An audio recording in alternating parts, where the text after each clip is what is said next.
אנחנו מכינים בפעם הראשונה בחיי עוגיות שוקולד צ'יפס. אני לא יודעת להכין עוגיות, בחיים שלי לא הכנתי עוגיות, אבל אמרתי, למה לא בעצם? אנחנו מתנסים. אז מה שצריך לעוגיות זה קמח תופח, אבקת אפייה, שוקולד צ'יפס הקטנים האלה מתוקים, סודה לשתייה, כי למה לא בעצם? חמאה זה תמיד טוב, ביצה אחת, כוס, ובשביל מי אני אכין עוגיות? אין לי בעל! כפרה על הפרצוף שלך, קייצ'ו. אנחנו לא מתקמצנים בסיבה כי אנחנו אוהבים אותו. שומעת? תקלי. ביי מתוקה. זה מכפית סודה לשתייה. אוקיי. תשפך. רוצה קמח? מה לך ולקמח? חיים שלי. שופכים אותה. קמח ביום השבוע. אני לא מבינה למה צריך מיקסר, באמת, מדהים, אני מרגישה כאילו אני משחקת את הסליים. 10, 11, 12, 13, 14, 15, 16. למה זה לא זוגי? זה מטמטם אותי. זה זוגי בעצם. זה סתומני.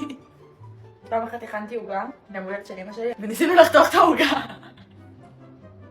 העוגה לא נכחה! פתאום את שומעת? אוקיי.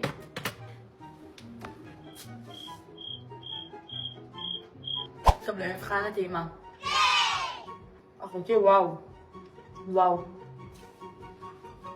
צור, I love you guys.